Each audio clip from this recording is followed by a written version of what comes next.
नमस्कार दोस्तों, संस्कार स्टडीज़ के इस यूट्यूब चैनल में आप सभी का स्वागत है। हमने पिछली क्लास में पढ़ा था, अंकन के बारे में पढ़ा था कि अंकन के दो प्रकार के होते हैं, शुद्ध और मिश्रित होते हैं। फिर इसके बाद में कुछ कथनों के बारे में डिस्कस किया था, जैसे कुछ नोटेशन जैसे शॉर्ट एंड साइन किसने दिया था, इसी रिचर्डसन ने दिया था, और रिट्रोएक्टिव ऑर्डिनल नोटेशन ईजे कोट्स ने दिया था। ये चीज़ें हमने पिछली क्लास में अध्ययन की थी। अब पुस्तकालय वर्गीकरण के बारे में हम आगे का जो ले रहे हैं वो है हमारे वर्गीकरण की पद्धतियाँ। देखो, इस जो ये जो टॉपिक लिया है, इसमें से अधिकांश क्वेश्चन पूछा जाता है।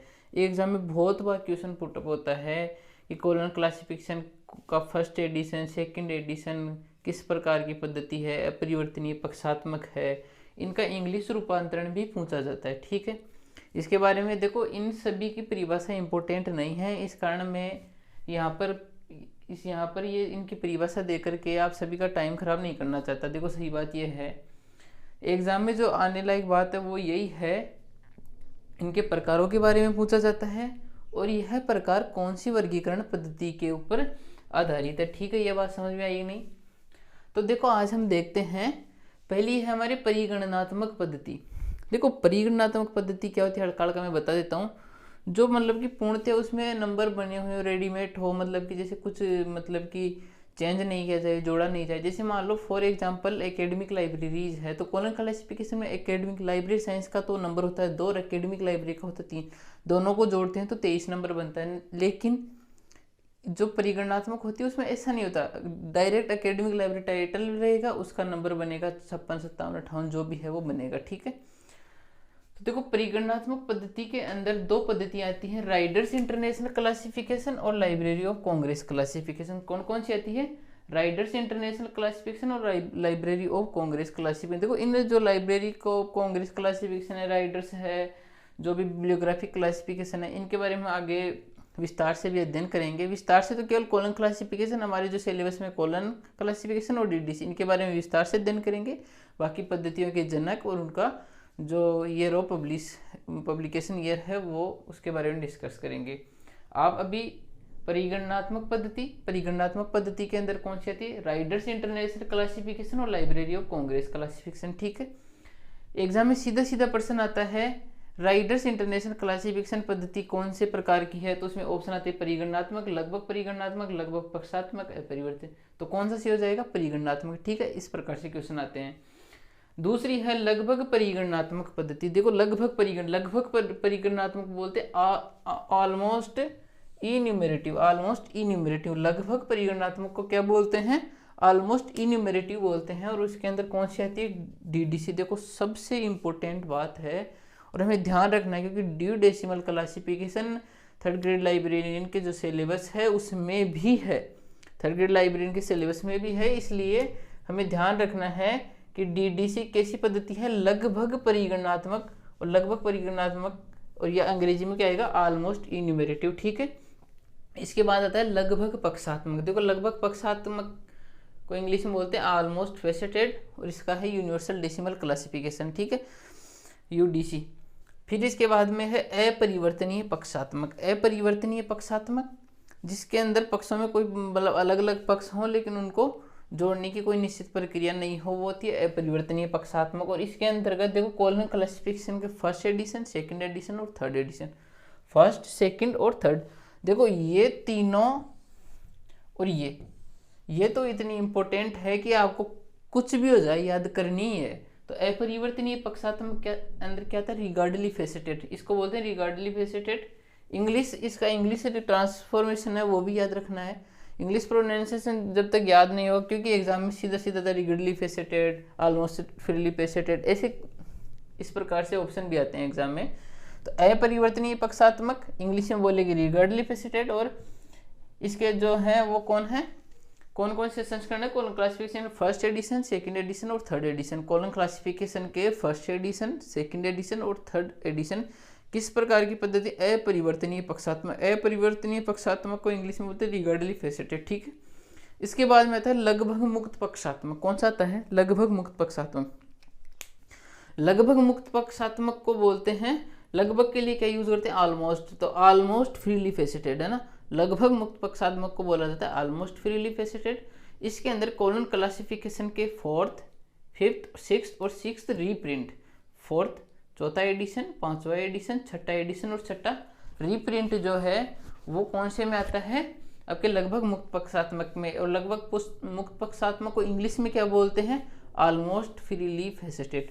फिर आता है अगला है पूर्णतः मुक्त पक्षात्मक। कौन सा है, पूर्णतः मुक्त पक्षात्मक। पूर्णतः मुक्त पक्षात्मक को क्या बोलते हैं, full freely faceted, full freely faceted, ठीक है।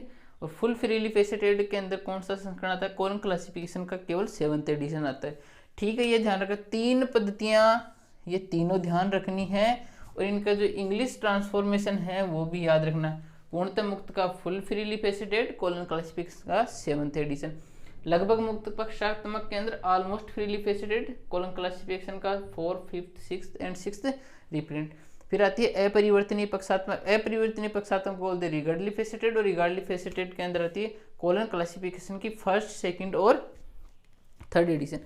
देखो एक चीज़ मैं बता दूं, मैं डीडीसी के 19वें एडिशन के बारे में थोड़ी चर्चा करना चाहता हूं। क्यों, क्योंकि रीज़न ये है कि हमारे जो भारतीय पुस्तकालय हैं उनमें जो वर्गीकरण पद्धति है वो डीडीसी के 19वें संस्करण का यूज किया जाता है। देखो कॉलन क्लासिफिकेशन हमारी भारतीय पद्धति है लेकिन वो केवल कागजों में है, उसका प्रयोग बहुत ही कम पुस्तकालय में किया जाता है। बाकी देखो प्रयोग किया जाता है वो डीडीसी के 19वें एडिशन का, ठीक है। तो अब एग्जाम में सीधा प्रश्न आए, यदि आपको ऐसा पूछे कि डीडीसी कौन सी वर्गीकरण पद्धति है, तो वो हो जाएगी किसी लगभग परिगणनात्मक। लगभग डीडीसी कौन सी हो जाएगी, लगभग परिगणनात्मक। यदि आपको ये पूछ ले कि डीडीसी का 19वां एडिशन किस प्रकार की वर्गीकरण पद्धति है, तो वो किस में आएगी, लगभग पक्षात्मक।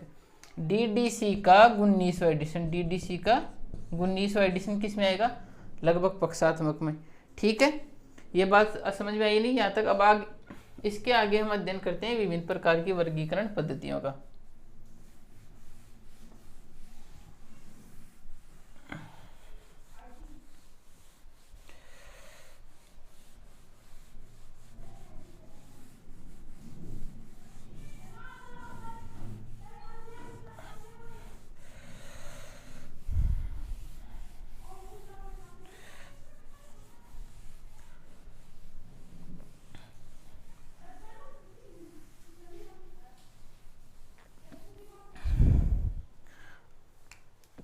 अब बात करते हैं विभिन्न प्रकार की वर्गीकरण पद्धतियों के प्रकार। वर्गीकरण पद्धतियों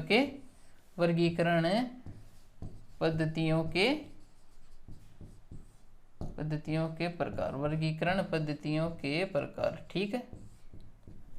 इसके अंदर देखो पहला आएगा, सबसे पहले आएगा ड्यूडेसिमल क्लासिफिकेशन, डीडीसी। देखो इसके आविष्कारकर्ता कौन है, मेलविल डी है। कौन है, मेलविल डीवी।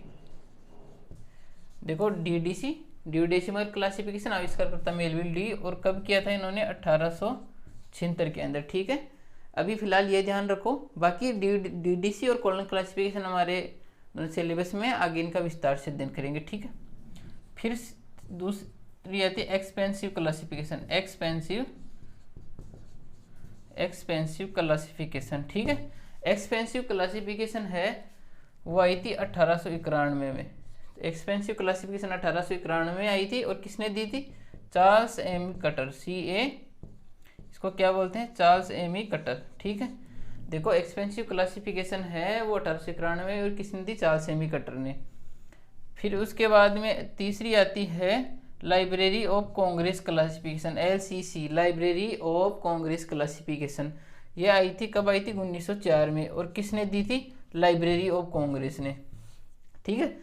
इसकी देखो लाइब्रेरी ऑफ कांग्रेस क्लासिफिकेशन है, इस पद्धति का निर्माण, लाइब्रेरी ऑफ कांग्रेस क्लासिफिकेशन पद्धति का निर्माण 1904 में किया गया। और कौन सी संस्था, लाइब्रेरी ऑफ कांग्रेस क्या है, एक संस्था है, तो लाइब्रेरी ऑफ कांग्रेस नामक संस्था ने किया।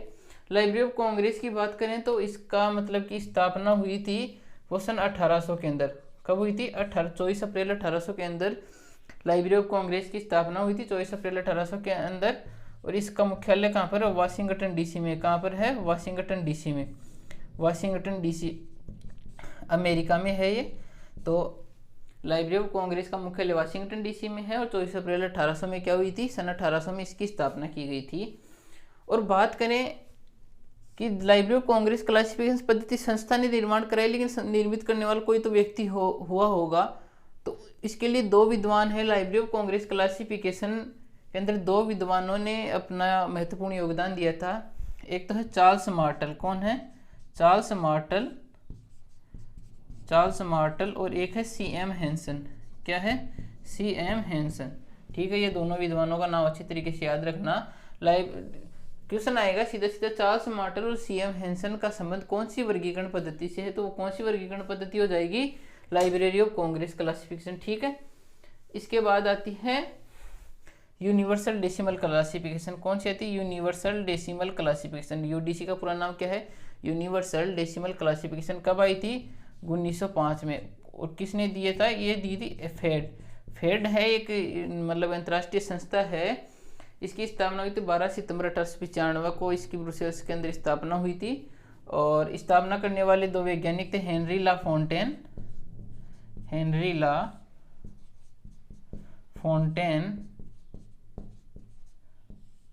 और पॉल ऑटलेट।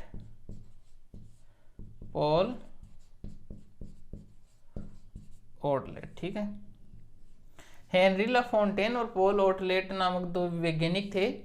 उन्होंने फेड की स्थापना की तथा यूडीसी के निर्माण में अपना महत्वपूर्ण योगदान दिया था। तो सीधा सीधा क्वेश्चन पूछा जाएगी, यूनिवर्सल डेसिमल क्लासिफिकेशन पद्धति का निर्माण किसने किया, तो वो किया किसने, फेड ने।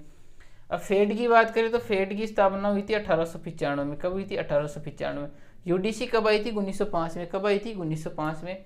बनाई किसने थी, हेनरी ला फोंटेन और पॉल ऑटलेट। क्वेश्चन वो आएगा, हेनरी ला फोंटेन और पॉल ऑटलेट का संबंध किस वर्गीकरण पद्धति से है, तो वो जाएगा यूनिवर्सल डेसिमल क्लासिफिकेशन से। ठीक है,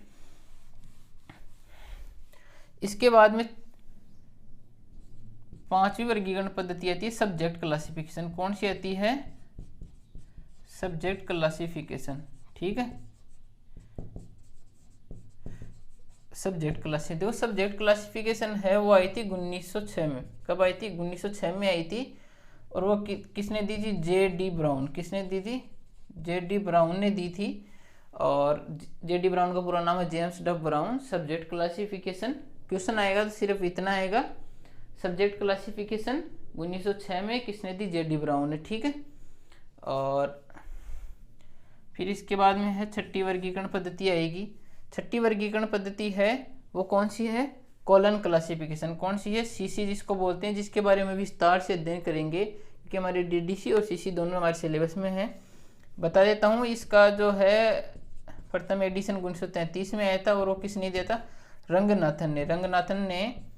जो रंगनाथन जी हैं उन्होंने कॉलन क्लासिफिकेशन नामक एक वर्गीकरण पद्धति है, इसी का आविष्कार किया था। और ये हमारी भारतीय पद्धति भी है। और इसके बाद में आती है सब्जेक्ट का सब्जेक्ट नहीं, बिब्लियोग्राफिक क्लासिफिकेशन।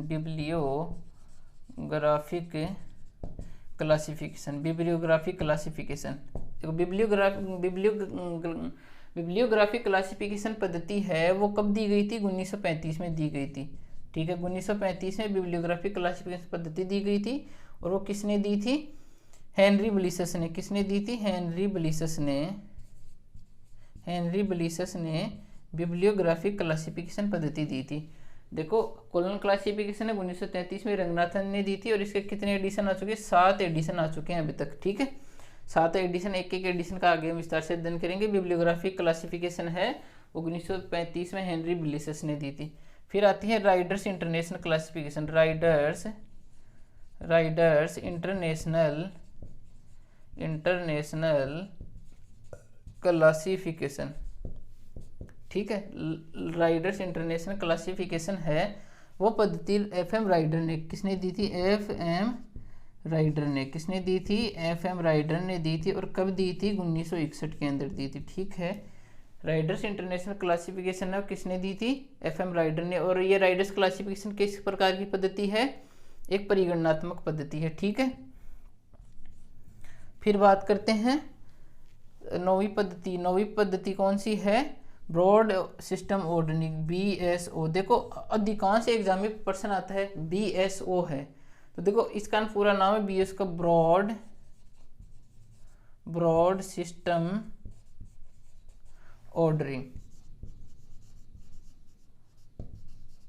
ठीक है, ब्रॉड सिस्टम ऑर्डरिंग का ये एक क्या है, वर्गीकरण पद्धति। सबसे बड़ा प्रश्न तो इसका यही आता है कि BSO है क्या। BSO को नाम सुनते ही कोई सोचता है कि ये ब्रॉड सिस्टम कोई टेक्नोलॉजिकल स्कीम होगी या और कुछ होगी, लेकिन एक्चुअल में BSO क्या है, एक वर्गीकरण पद्धति है जो 1978 में दी गई थी। किसके द्वारा, एक ब्रॉड नामक विद्वान थे, BR ब्रॉड नामक विद्वान थे जिन्होंने दी थी। लेकिन इसका जो प्रकाशन है वो फेड और यूनेस्को ने, किसने किया था, फेड और यूनेस्को ने मिलकर के, फेड और यूनेस्को ने मिलकर के ब्रॉड सिस्टम ऑर्डरिंग का प्रकाशन किया था। हमारी यूनेस्को है इसलिए BSO अधिकतर हमारे पूछा जाता है, क्योंकि यूनेस्को हमारे थर्ड ग्रेड लाइब्रेरियन के जो सिलेबस में है, इसी कारण BSO पूछा जाता है कि BSO का संबंध किससे है। तो BSO क्या है, वर्गीकरण पद्धति।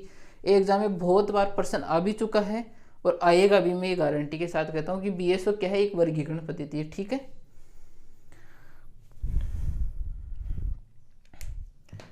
इसके बाद में हम लेंगे अपूपा पैटर्न लेंगे। देखो अपूपा पैटर्न के बारे में बहुत बार एग्जाम में क्वेश्चन आया है, तो उसके बारे में भी विस्तार से चर्चा करेंगे हम।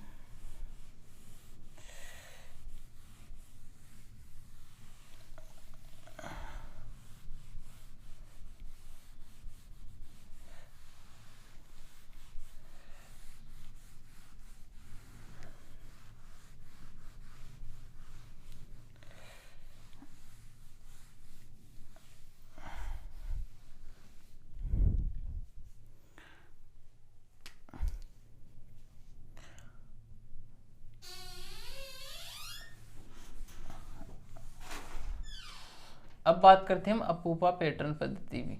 किसकी बात कर रहे हैं, अपूपा पैटर्न पद्धति। देखो सबसे पहला क्वेश्चन तो आता है कि अपूपा पैटर्न का संबंध किससे है। तो अपूपा पैटर्न का संबंध किससे है, इसका संबंध वर्गीकरण से। किससे है, वर्गीकरण से।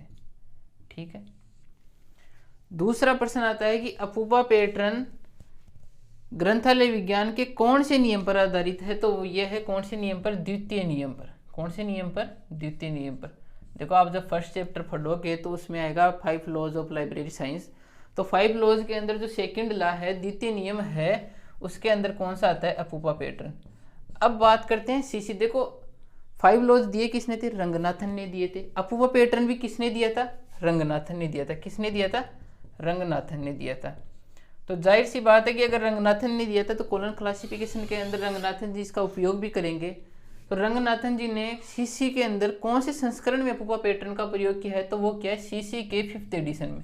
CC के 5th एडिशन के अंदर किसका यूज किया है, अपूपा पैटर्न का। क्वेश्चन आ सकता है कि कॉलन क्लासिफिकेशन के कौन से संस्करण में अपूपा पैटर्न का यूज किया गया, तो वो है 5वें संस्करण के अंदर। देखो अपूपा जो है उसका संबंध किससे है, वर्गीकरण से है। ग्रंथालय विज्ञान के द्वितीय नियम पर आधारित है।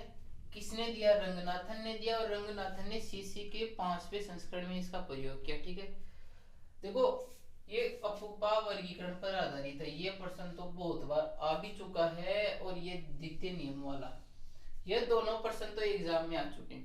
अब आने लायक प्रश्न है ये, तो या तो आएगा रंगनाथन का कि अपूपा वर्गीकरण पद्धति है, अपूपा पैटर्न आता क्या है, अपूपा पैटर्न किसने दिया, रंगनाथन ने। किसने दिया, रंगनाथन ने।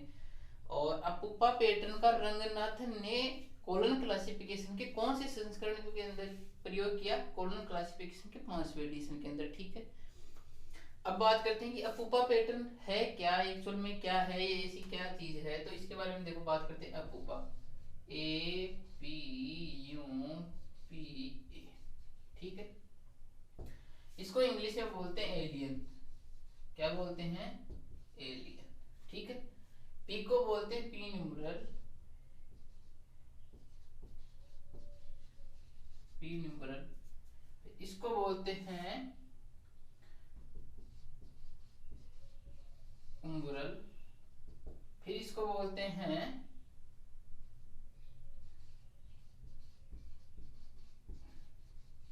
न्यूमरल, इसको बोलते हैं एलियन। ठीक है, ये बात समझ में आई नहीं। देखो इसका जब अपूपा का ये पूछा गया कि अपूपा पैटर्न किस संबंधित वर्गीकरण से, तो इसका जो फुल फॉर्म है वो भी पूछा जा सकता है। ए का मतलब क्या है, एलियन, पी का मतलब पीन्यूमरल, यू का मतलब उम्ब्रल, और पीन्यूमरल और एलियन। देखो देखो उम्ब्रल होता है, ये क्या होता है, इसका केंद्रीय विषय क्या है, ये केंद्रीय विषय। पीन्यूमरल की बात करें तो ये क्या है, केंद्रीय विषय। अब केंद्रीय विषय मतलब सर्वाधिक महत्वपूर्ण विषय,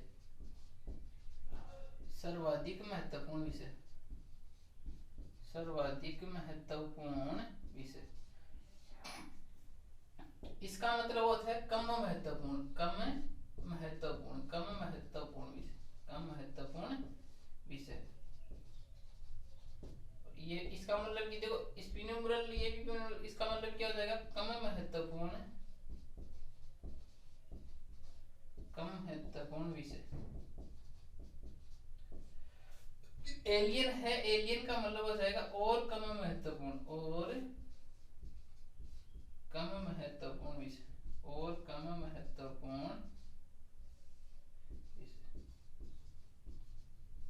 तो इसका क्या हो जाएगा, इसका भी हो जाएगा और कम महत्वपूर्ण, और कम महत्वपूर्ण विषय।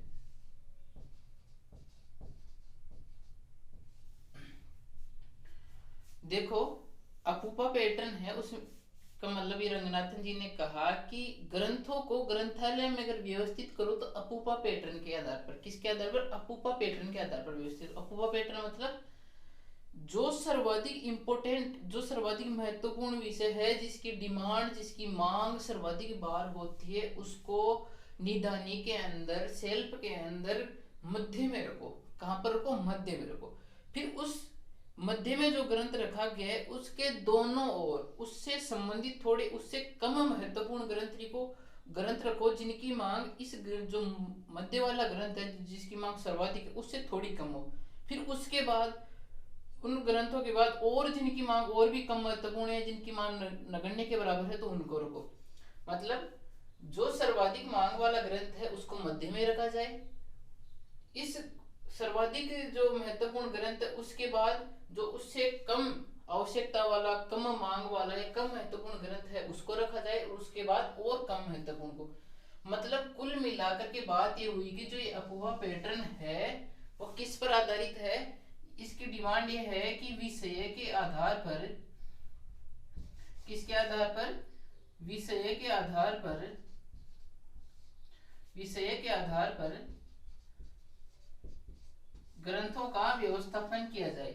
अपूपा पैटर्न कहता है कि ग्रंथों का मतलब कि विषय का, विषय मतलब ग्रंथों का निधानी पर, सेल्फ पर व्यवस्थापन किस आधार पर किया जाना चाहिए, विषय के आधार पर। मतलब जो विषय सर्वाधिक महत्वपूर्ण उसको मध्य में रखो, जो उससे कम महत्वपूर्ण है उसको उसके दोनों तरफ रखो, और जो और कम महत्वपूर्ण है उसको उससे और अधिक दूर रखो। ठीक है, एग्जाम में इसका बहुत बार प्रश्न आया है। देखो मैं रिपीट कर देता हूँ। अपूपा पैटर्न है वो वर्गीकरण से संबंधित है, ग्रंथालय विज्ञान के द्वितीय नियम के अंतर्गत आता है, और ग्रंथ ये अपूपा पैटर्न किसने दिया, रंगनाथन जी ने दिया, और कॉलम क्लासिफिकेशन के 5वें संस्करण के अंदर इस अपूपा पैटर्न वर्गीकरण पद्धति का प्रयोग हुआ। ए का मतलब होता है एलियन, पी का मतलब पीन्यूमरल, यू का मतलब उम्ब्रल, और पीन्यूमरल एलियन। देखो इनका जो है फुल फॉर्म है वो भी ध्यान रखना है। इसके बाद में ये भी ध्यान रखना है कि अपूपा पैटर्न किस को, मतलब अपूपा पैटर्न में किस प्रकार से व्यवस्थित किया जाता है, विषय के आधार पर किया जाता है। इसके बाद हम बात करते हैं वर्गीकरण पद्धति में। देखो अगर हम कोई भी किसी भी, जैसे मान लो अगर कोई भी ग्रंथ है तो इसका अगर हम वर्गीकरण करना चाहें, क्लासिफिकेशन करना चाहें, तो उसके लिए हम क्या करते हैं कि उस ग्रंथ के जो टाइटल है, जो हेडिंग है, उसको एक निश्चित अंक प्रदान करते हैं, निश्चित नियम प्रदान करते हैं, तो वो क्या होता है, हमारा अंकन होता है। ठीक है।